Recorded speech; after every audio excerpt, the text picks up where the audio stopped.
Você já amou tanto alguém que sentiu medo de ser feliz demais? Já olhou para uma pessoa e pensou: se isso aqui der certo, minha vida muda para sempre. E se der errado, eu nunca mais volto a ser quem fui. Se você já sentiu isso, essa história é para você. E se nunca sentiu, se prepara. Porque depois de ouvir o que aconteceu com Ana e Eduardo, talvez você nunca mais veja o amor do mesmo jeito. Se você ama histórias de amor intensas, reais e cheias de emoção, se inscreve no canal, deixa seu like, comenta aqui embaixo "Eu acredito no amor" e compartilha com alguém que precisa ouvir essa história. Agora respira fundo, porque o que começa aqui não termina igual. Ana sempre foi uma força silenciosa. Aquelas pessoas que entram na sala e mudam o ar. Não era a mais bonita nem a mais simpática, mas quando ela falava, todo mundo ouvia. Eduardo era o oposto. Filho de empresários ricos, sempre bem vestido, carro próprio, fala fácil. Ela era bolsista. Dava aula particular à noite. Comia empada com suco na cantina porque não dava para mais. No primeiro semestre, eles mal se olhavam. Ana achava ele prepotente. Eduardo achava ela brava demais. Até que numa aula sobre desigualdade social, os dois se enfrentaram. Ele falava de números. Ela respondeu com a vida real. Se a estatística resolvesse injustiça, minha mãe não teria passado fome. Ela disse olhando direto nos olhos dele. Foi a primeira vez que ele viu Ana. Não com os olhos, com o peito. A partir dali, o embate virou hábito. Depois, conversa. Depois, riso. Depois, silêncio confortável. Começaram a se encontrar nos intervalos. Trocaram livros. Trocaram confidências. Trocaram versões de si mesmos que ninguém mais conhecia. Ela dizia que não queria se apegar. Ele dizia que tudo bem, mas ficava. Um dia, depois de um seminário noturno, Ana perdeu o ônibus. Chovia. Eduardo ofereceu carona. Ela hesitou, mas aceitou. No carro, o rádio tocava baixo. "O que você quer da vida?" ela perguntou. Ele demorou para responder. Olhou para frente, depois para ela. "Eu só quero ser alguém que você escolheria 2 vezes." Ela não disse nada, mas o silêncio dela gritou. Chegaram ao prédio. A chuva engrossava. "Quer subir?" ela perguntou. "Só até a chuva passar." Ele subiu. O apartamento era pequeno, com cheiro de livro, café frio e vela queimada. Tinha alma. Tinha Ana. Ela tirou os sapatos, soltou o cabelo, foi até a cozinha. Ele ficou na porta, quase sem respirar. Ela voltou com 2 xícaras de chá. "Você pode ir se quiser." "Eu não quero ir." Silêncio, denso, elétrico. Ela se aproximou. "E se eu não souber o que fazer com isso?" ela sussurrou. "Então aprende comigo", ele disse. "Mas não foge agora." Ela encostou a testa na dele. Fechou os olhos. "Eu tô cansada de me defender o tempo todo. Então deixa eu ser o lugar onde você descansa." O beijo não foi explosivo. Foi demorado, como quem respira fundo depois de muito tempo se afogando. O primeiro toque foi leve. O segundo, mais firme. O terceiro, inevitável. Foram tirando as roupas devagar. Não com pressa, mas com reverência. Como quem descobre, não como quem invade. Ela se deitou primeiro. Ele deitou ao lado. As mãos dele deslizaram pelo corpo dela como quem lê em braille. Lentamente, profundamente, respeitosamente. Ana fechou os olhos quando ele beijou seu ombro. Arfou quando ele colou o peito no dela. E quando, enfim, os dois se tornaram um só, foi mais do que pele. Foi alma. A chuva batia na janela. A respiração deles marcava o tempo. O lençol amarrotado virou abrigo. Depois, deitada sobre o peito dele, ela perguntou baixinho: "Isso foi só uma noite?" Ele respondeu firme: "Isso foi a noite em que a minha vida mudou." Ela não respondeu, mas chorou, sem que ele visse. E dormiu com a cabeça no peito dele como quem, pela primeira vez, não precisava fugir de nada. Esse foi o dia em que tudo começou. Quando 2 mundos tão diferentes deixaram de se enfrentar e começaram a se completar. Mas o que Ana não sabia, o que ela nem sonhava, é que o amor que começava ali ia ser forte o suficiente para marcar a vida inteira. e assustador o bastante para fazê-la fugir. Não demorou para virarem inseparáveis. Eles não precisavam dizer que estavam juntos. Estavam. Sempre estavam. Nos corredores da faculdade, na biblioteca, na cafeteria da esquina, no silêncio de quem entende só com o olhar. Eduardo tinha carro, acesso, sobrenome com peso, mas era no mundo dela que ele se sentia em casa. Ana, com sua mochila surrada e caderno rabiscado, era o lugar onde ele podia ser só. Ele, sem pai mandando, sem mãe opinando, sem ninguém tentando moldar. Eles estudavam lado a lado, riam dos próprios fracassos, discutiam sobre tudo. Do futuro ao gosto do café. Faziam planos, mesmo sem saber se poderiam cumprir. Ele sonhava com uma casa no campo. Ela com uma janela grande e uma mesa cheia de livros. Eram diferentes, sim, mas estavam tentando ser a mesma história. Quando a faculdade acabou, veio o mundo real. Eduardo foi direto para a empresa do pai. Ana começou a dar aulas de reforço. Viu o salário apertado, os boletos chegando e respirou fundo. A vida adulta chegou com pressa, mas o amor deles parecia forte o suficiente. Nos fins de semana eles se viam. No sofá pequeno do apartamento dela, ele falava de reuniões. Ela falava de alunos, riam, cozinhavam qualquer coisa, faziam planos. Mas a diferença entre eles, aquela que parecia invisível lá atrás, começou a crescer. Certo dia, estavam num jantar com a família dele. Evento formal, guardanapos engomados, palavras frias. Ana se sentia um peixe fora d'água. A mãe de Eduardo perguntou: "E você, Ana, pretende fazer mestrado?" "Não sei ainda." "Ah, entendo, porque hoje em dia, com tanta concorrência..." Ana engoliu seco, sorriu, ficou quieta. Naquela noite, no carro, Eduardo perguntou: "Você ficou estranha?" "Tô só cansada. Minha mãe não quis ser grossa." "Eu sei, mas ela sabia, ela sentia. Não era sobre mestrado, era sobre não pertencer." Os dias seguiram. Ana amava Eduardo, mas começou a carregar um medo silencioso. E se um dia ele se cansar de defender essa escolha? E se a diferença entre o que eu sou e o que esperam dele virar um abismo? Mas ela não dizia nada. Engolia tudo, sorria e seguia amando. Na sexta-feira à noite chovia. O som da água batendo na janela dava um clima de fim de mundo. Ana chegou em casa encharcada, tirou o casaco, jogou os sapatos no canto, acendeu uma vela. Ia fazer miojo, mas ouviu uma batida na porta. Abriu. Eduardo estava ali. Roupas molhadas, cabelo grudado na testa. Tinha um saquinho de papel na mão. "Trouxe pizza." "Você tá louco?" "Um pouco." Ele entrou, tirou os sapatos. Ela pegou uma toalha e começou a secar o rosto dele, reclamando: "Você vai pegar uma gripe, menino." Ele segurou a mão dela, olhou nos olhos, com um sorriso calmo. "Quer casar comigo?" Ela congelou. "Como é?" "Isso mesmo, aqui, agora, sem anel, sem joelho no chão, só com pizza e chuva." "Eu não tenho roteiro, Ana, mas eu sei que é com você que eu quero errar e acertar." Ela sentou. O coração disparava. A cabeça não acompanhava. "Eu não tenho nada, Edu. Você tem tudo que importa. Eu sou uma professora com salário apertado. E eu sou um gerente infeliz que só se sente vivo quando tá do seu lado. Eu não tenho glamour, mas tem verdade. E eu tô cansado de gente de mentira." Ela chorou. Ele pegou uma fatia de pizza, entregou para ela e disse: "Diz sim, Ana, e a gente resolve o resto depois." Ela balançou a cabeça, rindo, chorando, sentindo tudo ao mesmo tempo. Sim, eles se abraçaram como quem sela um pacto.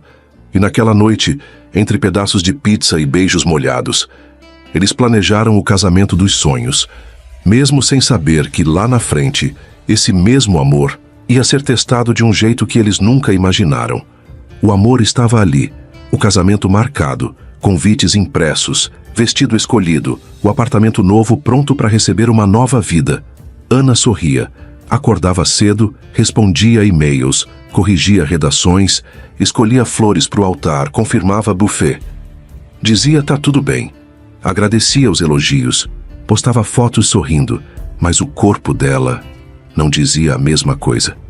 Começou com pequenas coisas. Tontura ao levantar, um zumbido no ouvido, um cansaço estranho no fim do dia. Coisas que qualquer pessoa colocaria na conta do estresse. Ela fez isso também. É ansiedade, só isso. Mas uma tarde, enquanto dava aula, a caneta caiu da mão dela. Sem motivo. Sem aviso. Como se o braço tivesse esquecido como se segura as coisas. Ela olhou para a mão e sentiu um formigamento subir pelo braço como um aviso silencioso. Ficou pálida. Disfarçou. Alunos, vamos fazer um intervalo. Correu para o banheiro, se trancou na última cabine. Sentou na tampa da privada. As mãos tremiam. Não é nada. Não é nada. Não é nada. Repetia como mantra. Mas a mente dela sabia. Era alguma coisa.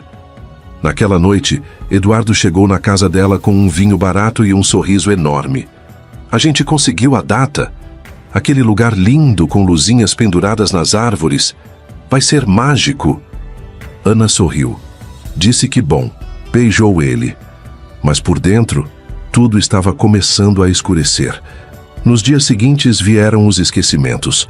Ela esquecia onde deixava a chave. Esquecia nomes. Perdia a linha de raciocínio no meio da aula. Uma vez apagou por segundos no ônibus. O motorista precisou acordá-la. Ela começou a ter medo de dormir, de acordar, de contar. Não queria preocupar Eduardo. Ele estava tão envolvido com os preparativos, tão feliz, e ela não queria ser o peso que derrubaria tudo. Marcou um neurologista escondida. Falou que era uma consulta de rotina. Saiu da casa dele com um beijo e um sorriso. Mas no caminho chorou em silêncio. Sentia que algo sério estava por vir. Não sabia o nome, mas o pressentimento era mais real que tudo. Na consulta, o médico perguntou: "Você tem histórico familiar de doenças neurológicas?" "Não. Já teve crises de visão dupla, dormência, dificuldade para andar?" "Eu acho que sim." Ele pediu exames, ressonância magnética, exames de sangue, testes de coordenação. Ana fez tudo, sem contar para ninguém. À noite, deitada na cama, fingia que dormia quando Eduardo ligava. Ou dizia que estava corrigindo provas, ou que tinha dor de cabeça. Ele mandava mensagens carinhosas, memes, fotos do lugar onde iam passar a lua de mel. Falava em filhos, em cachorro, em futuro. E ela começou a ter medo do futuro. Um dia, deitada no chão frio da cozinha depois de um leve desmaio, ela chorou com raiva. Raiva do corpo. Raiva da vida. Raiva de ter encontrado o amor só para correr o risco de perdê-lo. Raiva de precisar guardar tudo sozinha. Mas era isso. Ela não ia estragar tudo agora. Não ia colocar peso no colo de quem só queria amar leve. Decidiu esperar os resultados. Em silêncio, com o coração apertado e o corpo cada vez mais estranho. O corpo dela estava tentando falar, mas ela ainda não queria escutar. O casamento estava chegando. As flores já estavam pagas, as alianças gravadas. E mesmo assim, tinha alguma coisa dentro dela gritando: "Tem algo muito errado. E não é com o vestido, nem com o Eduardo, é comigo. O mundo inteiro pode mudar dentro de uma sala branca, com um jaleco na sua frente, e um exame nas mãos, e uma frase simples que começa com: 'Você pode se sentar, por favor?'" Ana já sabia que não seria leve, mas também não estava pronta para cair. Mesmo assim, caiu. Por dentro, na tela do consultório, o médico mostrava imagens do cérebro dela. Falava de lesões na substância branca, de desmielinização, de resposta autoimune, de progressão, de controle, mas não cura. Mas Ana só ouvia o som abafado da própria respiração, a garganta apertada, o suor escorrendo por baixo da blusa, a palavra esclerose repetindo como eco dentro do peito. "Você tem esclerose múltipla, Ana. É uma doença neurológica crônica. O corpo começa a atacar o próprio sistema nervoso. Os sintomas vêm e vão, às vezes por longos períodos, mas com o tempo podem se intensificar." Ela engoliu seco. "Eu vou piorar." O médico hesitou, e essa hesitação doeu mais do que qualquer resposta. "É possível, Mas hoje temos medicamentos que retardam o avanço. O importante é começar o tratamento cedo. Ela só mexeu a cabeça em um sim quase mudo, como quem aceita a sentença sem coragem de contestar. Na rua, o sol estava alto, mas tudo nela estava escuro. As pessoas passavam como vultos. O barulho dos carros parecia longe. O tempo virou névoa. Ela entrou num táxi e só disse o nome da rua. Chegou em casa e não tirou os sapatos. Sentou no chão, encostou na parede. E ali ficou, sem choro, sem grito, sem drama. A dor era densa demais para vazar pelos olhos. O celular vibrou. Eduardo. Oi, amor. Tá tudo bem? Tava pensando em você agora. Consegui reservar aquele lugarzinho na serra pra gente descansar depois do casamento. Você vai amar. Ela encarou a tela e, por um momento, pensou em escrever exatamente isso. Edu, eu tô doente. Eu preciso de você. Eu tô com medo. Mas não escreveu nada. Bloqueou a tela e largou o celular no chão. Ela não podia, não queria transformar o amor dos dois em obrigação. Não queria que ele olhasse para ela, um dia com pena. Nos dias seguintes, Ana seguiu a vida como se não tivesse descoberto o que descobriu. Acordava cedo, corrigia redações, respondia a fornecedores do casamento, ia ao mercado, tomava os primeiros comprimidos escondida e dizia: "Tá tudo bem", com o mesmo tom que usaria para dizer "eu te amo". Mentia com suavidade, porque não queria ser quebrada diante dele. Queria, no mínimo, tentar parecer inteira. Uma noite, Eduardo chegou animado. "Amor, adivinha? A banda que a gente queria disse sim. Eles vão tocar a nossa música no fim da cerimônia." Ana sorriu, quase genuinamente, mas a garganta estava trancada e o peito doía como se cada célula gritasse: "Conta!" Mas ela não contou. Foi até a cozinha, fez chá, voltou com a caneca e fingiu que o mundo ainda era aquele de antes. Ela dormia mal, começou a emagrecer. Os pés formigavam às vezes à noite. A mão direita perdia força quando ela escrevia muito. Mas ela insistia, porque o amor dela era tão grande que acreditava ser nobre se afastar. Acreditava que o melhor jeito de amar Eduardo era tirando ele do caminho do sofrimento. Não percebeu que isso também era ego, que às vezes querer proteger alguém é só uma maneira bonita de não saber dividir o próprio medo. Mas o medo não dormia. Ficava ali, no canto do quarto, sentado, observando, esperando ela desistir de esconder. No fundo, ela sabia que não podia esconder isso para sempre, mas queria pelo menos tentar, até o último segundo, até não dar mais, até o dia em que não fosse mais possível dizer: "Tá tudo bem." O mundo todo achava que Ana estava vivendo o momento mais feliz da vida. Afinal, era a véspera do casamento. Amanhã ela se casaria com Eduardo, o homem que todos diziam ser um sonho. E de fato era. Era o tipo de homem que trazia flores sem data, que sabia o nome da livraria favorita dela, que perguntava como foi o dia dela e parava para ouvir a resposta inteira. As madrinhas riam alto no quarto, tocavam música, brindavam com espumante, faziam dancinhas para postar no story. O vestido estava pendurado no cabide dourado, como uma promessa pendurada no ar. Mas Ana estava em outro lugar, sentada à beira da cama, com as mãos frias e o coração batendo devagar demais. Ela pensava em tudo que construíram juntos, na viagem que planejaram para a Grécia depois do casamento, na casa com varanda, onde ele queria cultivar alecrim, no nome da filha que tinham inventado numa madrugada de insônia, Helena. E se fosse menino, Léo? Por causa do livro que os dois amavam. Eduardo dizia que ela seria a melhor mãe do mundo e que ele seria o pai que nunca teve. Eles tinham planos de pintar o quarto juntos, com estrelas no teto e uma parede de mapas. Tudo isso agora doía como faca, porque Ana não sabia mais se podia entregar esse futuro. Naquela tarde, a cerimonialista entrou no quarto com um sorriso animado. "O noivo deixou um presente para você. Disse que era especial. Era uma caixinha com uma pulseira de prata e uma carta escrita à mão. a letra dele. Amanhã eu vou te ver entrando naquela igreja e tudo vai parar. Eu vou lembrar de quando você me chamou de arrogante no primeiro dia de aula, de quando você sorriu pela primeira vez com vergonha, de quando você me deixou entrar. Ana, você é o meu lar. Não importa se a casa for pequena, se o tempo virar, se o mundo desabar. Se for com você eu fico, sempre.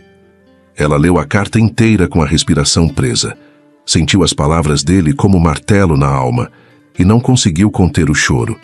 Enquanto isso, do outro lado da cidade, Eduardo estava em um chalé alugado com os amigos. Era tradição da família. À véspera do casamento, o noivo passava com os padrinhos. Eles faziam piadas, jogavam conversa fora, lembravam histórias antigas. Eduardo sorria, mas o sorriso dele era outro. Cara, você tá pronto mesmo? Um dos amigos perguntou. Nunca estive tão pronto para nada na vida, ele respondeu sem hesitar. Contou sobre os planos, sobre a Helena e o Léo, sobre a viagem, sobre o sofá novo que ela queria comprar, sobre como Ana transformou ele num homem de verdade. Ela me faz querer ser melhor, me faz sentir que eu posso ser pai, marido, tudo. Eu só quero ver ela sorrir, todos os dias, e saber que ela é minha mulher. Todos aplaudiram, brincaram. Mas Eduardo estava sério. Ele sabia que o amor que tinha por Ana era maior que tudo que já sentiu, e ele achava que ela também sabia. Na pousada, Ana estava sozinha. As madrinhas já dormiam, e ela caminhava pelo quarto em silêncio, descalça, vestida com um robe branco, o cabelo solto. Parou diante do vestido. Tocou o tecido com as pontas dos dedos. Respirou fundo. Pensou em contar. Contar tudo. Dizer que estava doente, que tinha esclerose múltipla, que talvez não pudesse ter filhos, que talvez um dia não conseguisse nem andar. Pensou em mandar áudio, escrever mensagem, pedir socorro, mas não fez nada disso, porque o medo dela não era da dor, era do amor. O amor que Eduardo sentia era grande demais, e ela sabia, ele abriria mão de tudo por ela, dos planos, da liberdade, da leveza, que ela não queria ser o motivo do sacrifício de um homem inteiro. Lá fora, o vento soprava calmo, mas dentro dela era tempestade. Ela olhou de novo para o vestido, para o celular, para a mala semiaberta, e ficou ali, sentada, com o coração gritando o que a boca não conseguia dizer. Eu não sei se consigo, eu não sei se devo, e eu não sei se mereço esse amor que ele me dá. Na cidade, a igreja já começava a ser decorada, os bancos enfeitados, a passarela sendo montada, os nomes Ana e Eduardo escritos no espelho da recepção. Tudo pronto, tudo lindo, tudo como eles sonharam. Mas dentro dela, nada mais parecia caber. Uma música suave tocava ao fundo. Violinos, cordas sutis preenchendo o silêncio da expectativa. Os convidados se levantaram. Alguns ajeitaram os celulares para filmar. Sorrisos nos rostos. As flores vibravam sob a luz do sol. Eduardo ajeitou a gravata. Respirou fundo. Sorria nervoso, mas confiante. Não era o tipo de homem que duvidava do amor que sentia, e menos ainda do que recebia.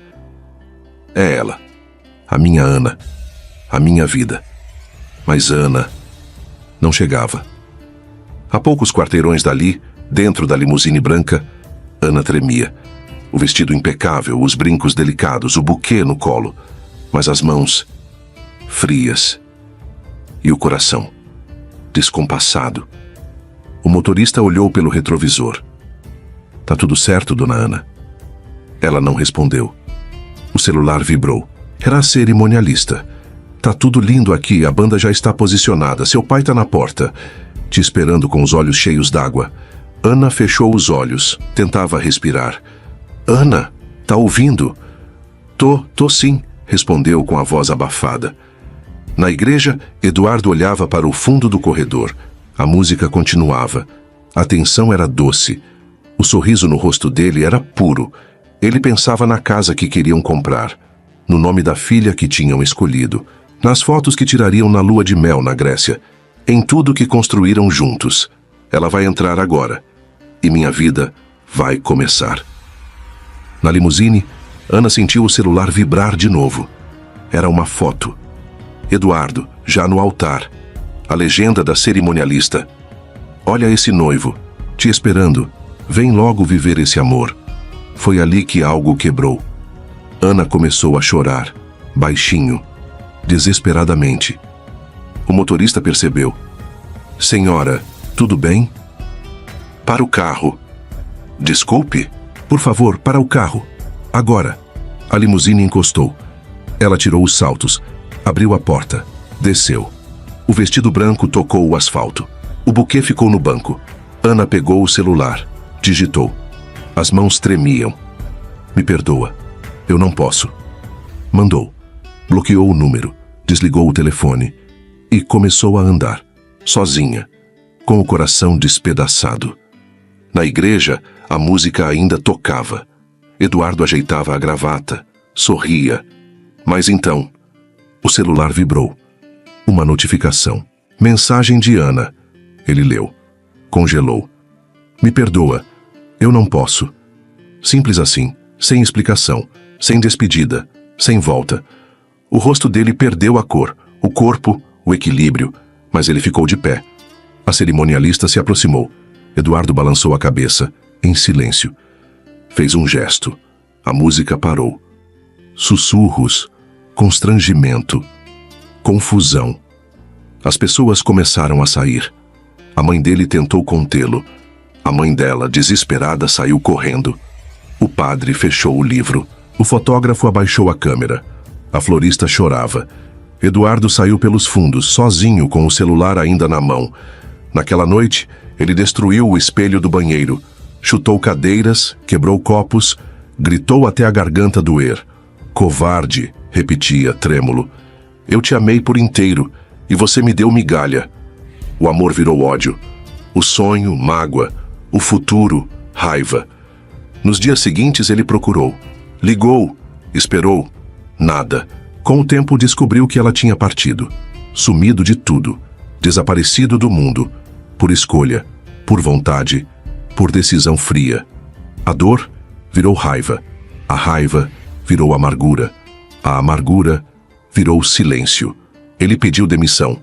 Se afastou da família. Sumiu das redes. Virou um homem que ninguém mais reconhecia. Eduardo morreu por dentro. E ninguém viu o enterro.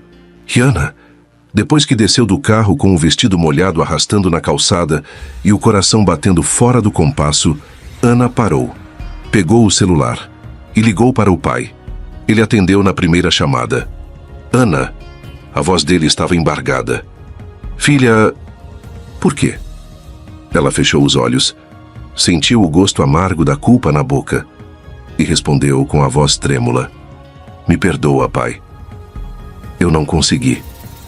Não era justo com ele. E nem comigo. Silêncio. Do outro lado da linha, o pai respirou fundo. A gente só quer saber se você tá viva. Se tá bem. A sua mãe não para de chorar. E... eu também não. Ana engoliu o choro. Eu só preciso de um tempo. Sozinha. Não é culpa do Eduardo, nem de ninguém. Só minha. Filha, me diz onde você tá. Eu vou te buscar. Ela hesitou. A dor subindo até a garganta. Não tenta me encontrar, pai. Por favor, só me dá esse tempo. É tudo que eu te peço. Ela não falou da doença, nem do diagnóstico, nem dos dias que viriam. O pai chorou, mas prometeu respeitar. Ana desligou, guardou o celular e seguiu. Pegou um táxi. Foi direto para a rodoviária. Comprou a passagem mais barata e desapareceu. Mudou de cidade, de nome no celular, de rotina. Alugou um apartamento pequeno, se trancou no mundo, trabalhava pela internet, vivia pelas beiradas, tratava da doença em silêncio, chorava em silêncio e carregava nas costas o peso de ter destruído o homem que mais a amou e que ela também amava mais do que tudo. O tempo passou. 2 anos, 3, ambos vivos, ambos partidos, ambos fingindo que seguiram em frente. Mas nenhum dos dois esqueceu. E nenhuma outra história foi capaz de apagar o que aconteceu naquele altar. O mar batia nas pedras como se fosse lamento. Não havia sol forte, nem chuva. O tempo, naquela cidade litorânea, parecia sempre nublado. Como Ana. Ela morava em um pequeno apartamento no terceiro andar de um prédio antigo, sem elevador, sem varanda, com paredes finas e janelas que rangiam quando o vento soprava mais forte. A mobília era mínima: mesa, cadeira, uma cama de solteiro e um ventilador barulhento. Os livros espalhados pelo chão eram os únicos enfeites. Ela acordava às 5h45 todos os dias, não porque gostava da manhã, mas porque o corpo acordava antes da mente, e porque a medicação precisava ser tomada cedo, sempre no mesmo horário. A rotina era exata. Levantava, tomava água morna com limão, alongava os dedos com dificuldade, tomava os remédios, esperava os tremores passarem. Depois ligava o notebook, respondia e-mails de clientes, revisava textos acadêmicos, romances, artigos, escrevia sinopses que nunca assinaria. Ficava horas sem falar uma palavra, dias sem ouvir a própria voz em alto volume, sem sair, sem ser vista. Nas terças, ia à fisioterapia. Nas quintas, à consulta. Sempre de máscara, mesmo que não fosse mais obrigatório. Gostava de ser invisível. Comprava tudo pela internet, exceto pão. Esse, ela ainda fazia questão de descer para comprar, só para lembrar que estava viva. Às vezes, sonhava com Eduardo, não com a última imagem dele, parado no altar traído, mas com ele rindo. Ele deitado no peito dela, ele preparando o café, ele dizendo "te amo" como quem respira. Acordava suada, coração acelerado e com um gosto amargo na boca. Nunca mais se envolveu com ninguém. Não era por falta de oportunidade, era por falta de coragem. Achava que não tinha mais direito de ser tocada, desejada, amada. Ela se sentia como um lugar abandonado, que já foi cheio de vida, mas hoje só guarda a lembrança de um tempo que não volta mais. Do outro lado do país, Eduardo vivia entre aeroportos, hotéis e reuniões. Trocava de cidade como quem troca de roupa. Fazia consultorias em empresas que não conhecia. Conversava com gente que nunca lembrava o nome. O apartamento dele era lindo, moderno, bem decorado, mas vazio. Na geladeira, apenas água, café e vinho. Na cama, travesseiros perfeitamente alinhados, mas nunca tocados por ninguém além dele. Eduardo acordava tarde, ia para a academia, trabalhava até altas horas, evitava finais de semana. O tempo livre era um inimigo silencioso. Nele, Ana voltava. Não a Ana do fim, mas a Ana do início. A que dizia coisas que ninguém mais dizia. A que ria com a cabeça jogada para trás. A que tocava o rosto dele devagar, como quem descobria um mapa. Ele tentou outros relacionamentos. Rápidos, sem conexão, sem verdade. Ninguém chegava perto do que ele teve, ou do que ele perdeu. Nos aniversários, ele bebia até apagar. No Réveillon viajava sozinho. No dia do não casamento, ficava mudo. A mágoa continuava viva. Não da fuga em si, mas da covardia de não ter dito por quê. Se ela tivesse me olhado nos olhos e dito "não dá", eu teria engolido seco. Mas ela me tirou até o direito de ouvir a verdade. O tempo passou, e com ele, a intensidade virou melancolia, a dor, rotina, o amor, silêncio. Mas nenhum dos dois esqueceu. Eles apenas aprenderam a viver em piloto automático, sobrevivendo de forma digna, mas sem alegria. Às vezes, no meio da tarde, Eduardo parava tudo, fechava o notebook, encostava na parede e sentia o coração pesar. Não sabia que Ana também fazia isso, que também parava, fechava os olhos e dizia: "Eu fiz o que achei que era certo", mas doeu tanto.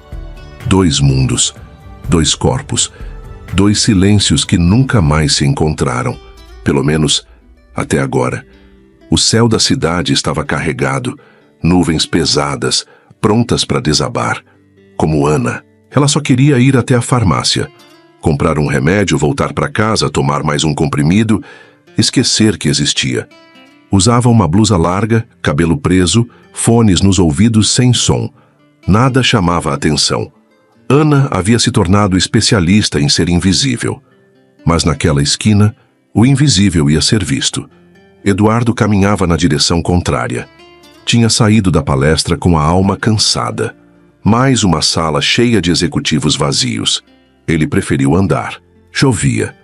Mas ele gostava da sensação de se molhar quando a cabeça pesava demais. Não sabia que a próxima pessoa que esbarraria nele carregava o fantasma mais vivo da sua história. O impacto foi leve, mas suficiente para parar o mundo. Ela levantou os olhos. Ele também. Eduardo? Ele a reconheceu em um segundo.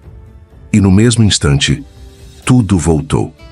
O altar, a mensagem, o silêncio, o vazio. Ele não respondeu. Só encarou. Eu não sabia que você estava aqui. Ela disse, sem saber onde colocar as mãos. Você está viva. Que bom para você. A voz dele veio baixa, cortante, como uma faca passada devagar na pele. Ela engoliu em seco. Por favor, me deixa te explicar. Ele riu, amargo. 3 anos, Ana. Você me deixa esperando no altar, me manda uma mensagem como se eu fosse qualquer um. Some. E agora quer explicar? Eu achei que estava fazendo o certo. Eu estava doente. Doente? Ele franziu a testa. O que você quer dizer com isso? Ela hesitou.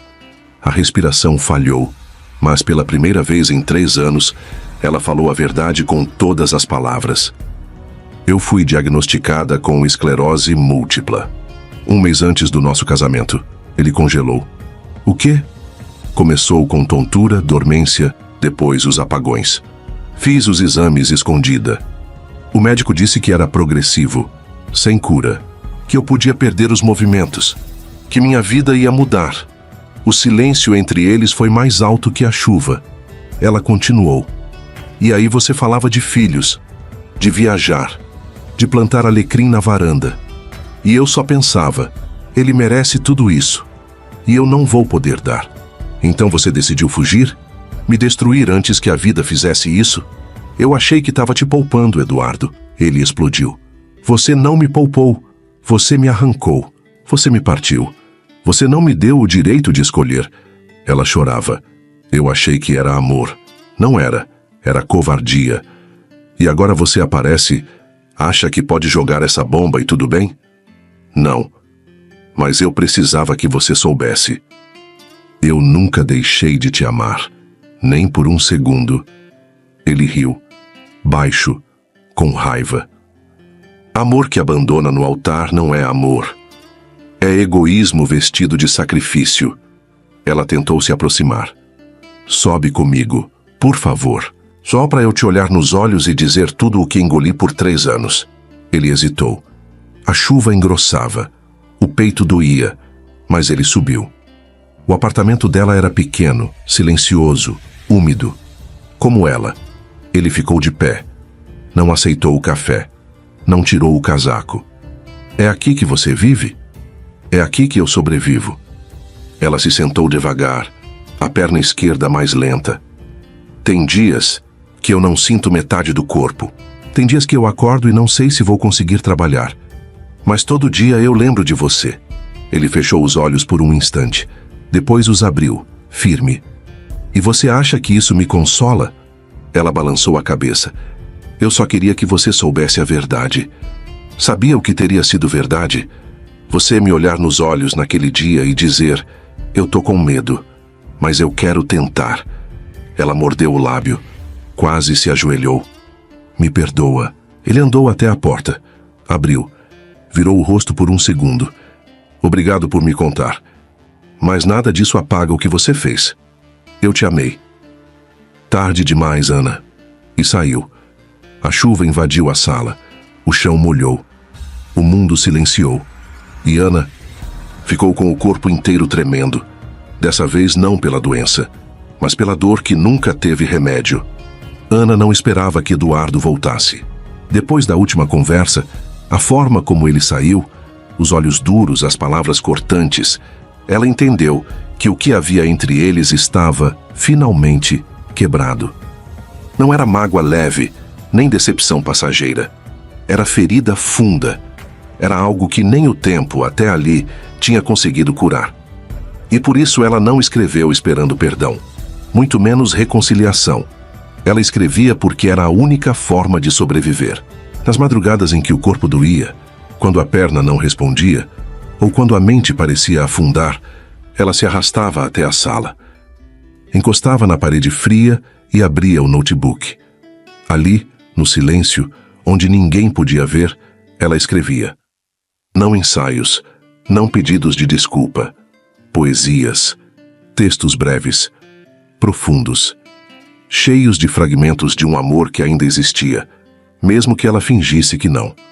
Assinava com pseudônimo. Publicava num blog antigo que quase ninguém acessava. Era só o seu canto secreto, seu refúgio, sua forma de gritar sem assustar ninguém. Você me esperava em pé, cheio de planos, e eu me arrastava por dentro, com medo até de abrir os olhos. Fugi porque te amava. Fugi porque pensei que te poupar era amar direito, mas errei. E esse erro me mata todos os dias. Ela nunca mostrou para ninguém, nem para as amigas que perdeu com o sumiço, nem para a mãe que ainda tentava entender o que aconteceu. Essas palavras não eram para ninguém, eram só dela. Enquanto isso, do outro lado, Eduardo tentava seguir. Depois do reencontro, ele voltou para casa mais duro do que foi. Não havia alívio, só mais peso. Ele agora sabia da doença, sabia da verdade. Mas isso não diminuía a dor de ter sido deixado, de ter sido arrancado da própria história sem ter direito de lutar. Ele tentava viver, trabalhava, viajava, dormia mal, e num sábado qualquer, num fim de noite solitário, acabou acessando um blog literário. Ele lia muito, sempre leu, mas agora buscava textos mais íntimos, mais reais. Rolando a página, um título chamou a atenção. Carta para o homem que eu deixei esperando. O coração dele bateu diferente, sem saber por quê. Clicou e leu. O primeiro parágrafo o prendeu. O segundo o dilacerou. Você me esperava com as flores certas, no horário certo. Mas eu estava carregando uma sentença dentro do corpo.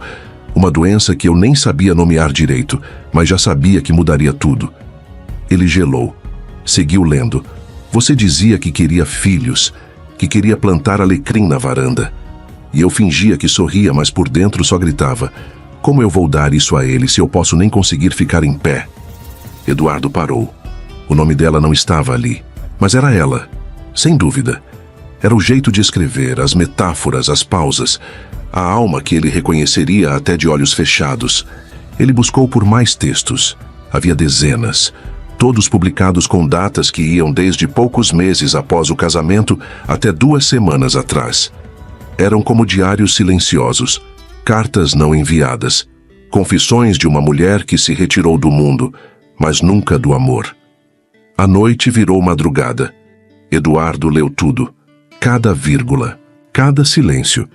E pela primeira vez em anos, a raiva começou a dar espaço à compreensão. Ele não a perdoava, ainda não. Mas agora ele via a dor dela sem o véu da própria, e isso o desmontou. Na tarde seguinte, sem pensar muito, deixou um comentário no último texto. Simples, anônimo. Você ainda escreve sobre mim? Ana viu a notificação no fim do dia. Estava fraca, com febre baixa, deitada. Quando leu, o corpo inteiro reagiu. O coração disparou. A respiração travou. O mundo pareceu rodar. Era ele. Ela não tinha dúvida. Só ele saberia perguntar aquilo. Só ele entenderia o que aquelas palavras significavam. Ela não respondeu. Não precisava. Só chorou. Chorou com a cabeça entre os joelhos, como se todo o peso que carregava tivesse finalmente achado uma brecha para sair. Não havia volta. Não havia final feliz garantido. Mas naquela mensagem havia algo novo. Havia uma fenda, um espaço, um respiro. E às vezes é tudo o que um amor precisa para tentar renascer. Ana não respondeu à pergunta, não comentou no blog, não curtiu, não sinalizou nada. Mas no coração dele, algo se moveu, porque às vezes o silêncio também é uma resposta. E ele sentiu, porque no fim da tarde seguinte a campainha tocou, uma vez só. Como quem só bate à porta depois de desarmar o próprio coração. Ela não esperava, mas também não se surpreendeu. Já sentia, desde que leu a mensagem, que ele não a deixaria naquele ponto final. Não dessa vez. Abriu a porta devagar. O rosto pálido, moletom largo, cabelo preso com descuido. Ele estava ali, casaco molhado, olhos fundos, as mãos nos bolsos, o corpo meio curvado como quem não sabe se pode entrar. "Oi", ele disse. "Oi", ela respondeu baixinho. Nenhum dos dois sabia o que fazer com os olhos, com as mãos, com o coração. "Posso?", ele perguntou, olhando para o interior do apartamento. Ela abriu a porta por inteiro e ele entrou. Sentaram-se no sofá, distantes, mas na mesma altura. O abajur da sala aceso, como se o quarto também tivesse medo do escuro. Por alguns minutos ninguém disse nada. "Eu pensei em te escrever de novo", Eduardo começou. Mas nada que eu dissesse cabia naquele campo minúsculo de comentário. Ela sorriu de lado. Aquela dor disfarçada de costume. Quando eu vi sua pergunta, foi como se tudo que eu escondi começasse a gritar. Ele assentiu. Ficou em silêncio de novo. "Eu li tudo, Ana. Desde os primeiros textos. O jeito como você falava de mim, mesmo me odiando por ter ido embora. E eu não sabia que ainda doía tanto em você. Nunca parou de doer", ela disse. Só ficou mais fundo, mais calado. Ela puxou uma manta, cobriu as pernas. Estava com dor. Eduardo percebeu, mas não comentou. Apenas esperou. "A esclerose, ela é traiçoeira. Tem dias que eu acordo e tá tudo bem. Outros não consigo segurar um copo. E viver assim, entre o talvez e o amanhã, cansa." Ela falava sem drama, sem teatrinho. Era só a verdade, crua. No dia do casamento, eu olhei no espelho e pensei: ele vai acabar me odiando quando eu não conseguir mais sair da cama. E então eu fugi, para evitar o que, no fim, eu criei. Ele respirou fundo, olhou para frente. "Você tirou de mim o direito de tentar." Ela assentiu. "Eu sei. E não peço que esqueça. Só queria que soubesse que nada foi por falta de amor." Silêncio. Ele virou o rosto devagar. Olhou nos olhos dela. "Eu não fui embora, Ana. Eu só... não sabia mais como ficar." Dessa vez, ela chorou. Sem vergonha. Sem pressa. Ele não tentou enxugar. Só ficou ali. Presente. A conversa durou horas. Sem pressa. Sem medo. Eles falaram do depois. Do luto em vida. Dos anos partidos. Das cartas não enviadas. E quando o relógio passou das 9, ele se levantou. Colocou o casaco. Ela o acompanhou até a porta. Antes de sair, ele disse: "Eu sei que não tem como voltar. Mas se você quiser, eu posso voltar amanhã." Ela não respondeu. Só assentiu. Ele desceu as escadas. E ela ficou ali, com a mão na maçaneta. Pela primeira vez em 3 anos, o silêncio não parecia um fim, mas um começo. Ele voltou no dia seguinte. Não disse que viria, nem perguntou se podia, mas trouxe café quente num copo de papel e um pão de queijo embrulhado com carinho.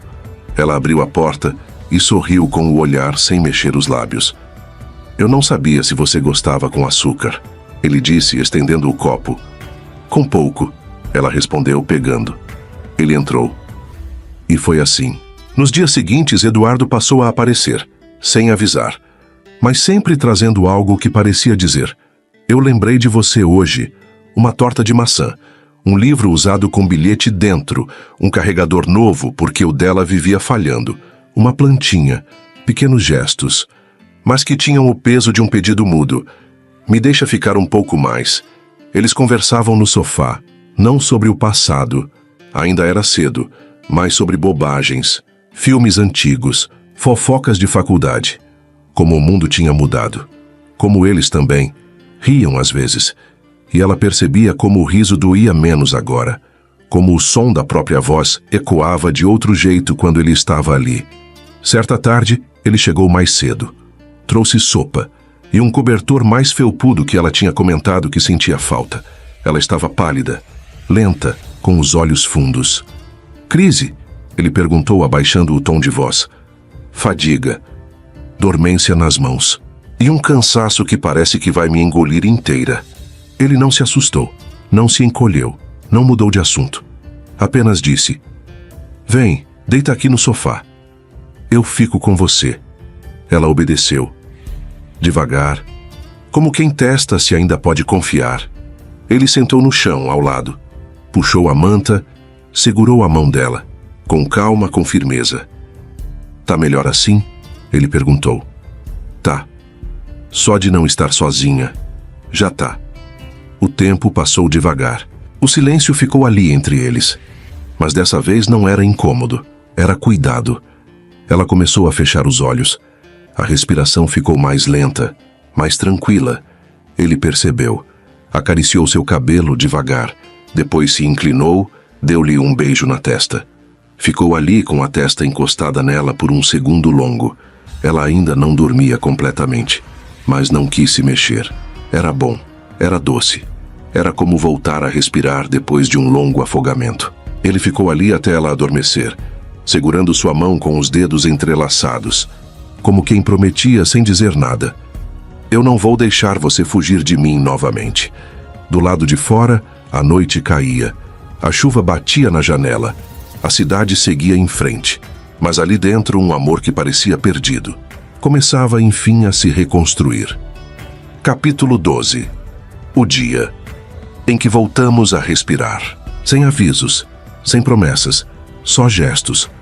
Eduardo começou a ficar mais. Primeiro passava as tardes, depois algumas noites, até que já não fazia sentido voltar para casa. Levou livros, roupas, a escova de dentes. Colocou o computador na mesa da cozinha e passou a trabalhar dali, entre uma pausa para a medicação dela e um beijo na testa. Ana estranhava a alegria. O corpo ainda doía.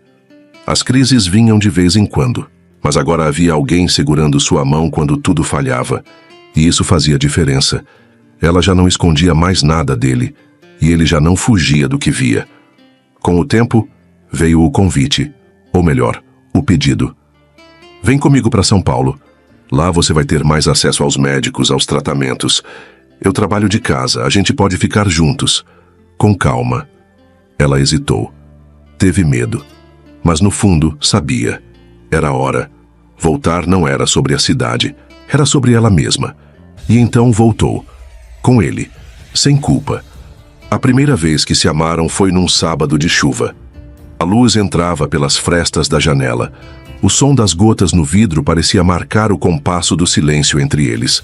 Ana estava nervosa. Tinha medo que o corpo não respondesse, que a dor atrapalhasse, que o momento tão sonhado se tornasse constrangido. Mas Eduardo se aproximou como sempre, devagar. Beijou seus ombros, seus pulsos, o lugar onde as dores não chegavam. Acariciou suas costas com a ponta dos dedos. Perguntou o tempo todo se estava tudo bem. Esperou cada resposta, cada sinal. Se doer, me diz, ele sussurrou.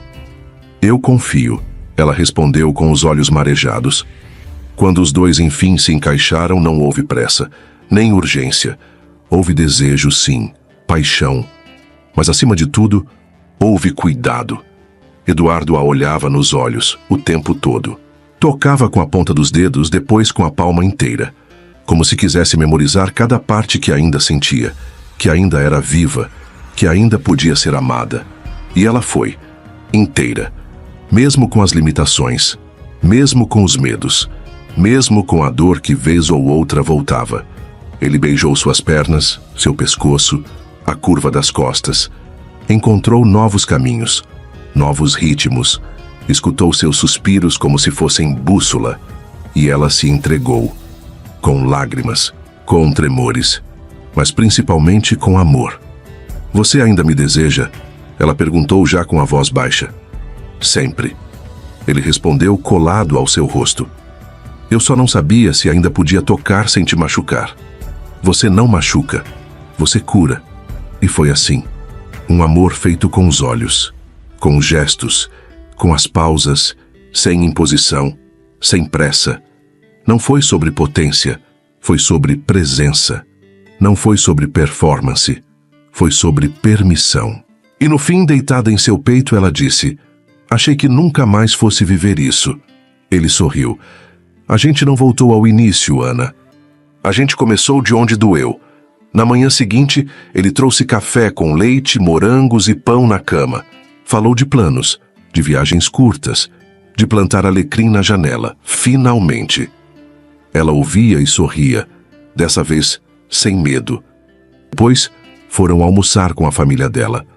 A casa estava cheia, mesa posta, cheiros da infância, vozes entrecortadas por emoção. O pai observava de longe. Demorou a se aproximar. A mãe, de pé perto do aparador, levou a mão ao rosto com discrição, como quem tenta disfarçar a lágrima que insiste em cair. Mas quando todos já estavam sentados, ele veio. Colocou a mão sobre o ombro da filha e disse: "Que bom que você voltou." Ela assentiu com os olhos marejados. "Voltei, pai." Ele sorriu. Apertou sua mão. Agora sim, Eduardo observava tudo em silêncio. Aquela mesa barulhenta, aquela filha de volta. E no meio disso tudo, ele, ali, entendeu. Ana estava inteira outra vez. E agora, ele também. Mais tarde, deitados no sofá, cobertos pela manta azul, o som da chuva distante preenchia o silêncio da sala. Luna encostou a cabeça no peito dele e ficou ali, calada, como quem ouve mais o coração do que as palavras. Até que sussurrou: "Dante, fala-se, amor." Ele respondeu baixinho: "E se um dia eu não conseguir mais andar?" Ele afagou os cabelos dela e respondeu com firmeza: "Eu serei os seus pés." Luna respirou fundo, a voz ainda mais baixa. "E se eu não conseguir mais falar?" "Eu vou entender só de te olhar." Ela fechou os olhos e uma lágrima escorreu. "E se eu não me lembrar mais de quem você é?" Ele parou por um segundo, engoliu seco e disse: "Então eu vou te lembrar, com todo o amor do mundo, devagar, no tempo do teu olhar, mesmo que doa." Luna soltou um soluço contido, tentando segurar o choro. "E se o tempo não for muito?" Dante aproximou o rosto, colando a testa na dela. "A gente faz dele o melhor que puder." "E quando ele acabar?" Ela perguntou com a voz falhada. Ele encostou a mão no rosto dela e sorriu com os olhos cheios d'água. "Eu te amo, Ana. E sempre vou te amar. Até o último dia. E se não tiver outro depois, eu te encontro de novo. Nem que seja em outra vida." Ela não conseguiu responder de imediato, mas os olhos dela estavam dizendo tudo. E então, com os lábios trêmulos, a pele molhada e o peito aberto, ela sussurrou, não pela primeira vez com palavras, mas pela primeira vez sem medo: "Eu também te amo." Ele a beijou com ternura, com tempo, com a urgência de quem sabe que o amanhã é incerto. Mas o amor é agora. E quando o beijo terminou, ele não disse nada. Só levou os lábios até o rosto dela e enxugou suas lágrimas com beijos, um por um, como se cada lágrima fosse uma despedida do passado. Eles não recomeçaram de onde pararam, começaram de onde doía, e ali escolheram ficar. Agora me conta, de onde você está assistindo essa história? Deixa aqui nos comentários. E se você se emocionou, se inscreve no canal Histórias de Amor e Romance para viver outras histórias assim. Até a próxima.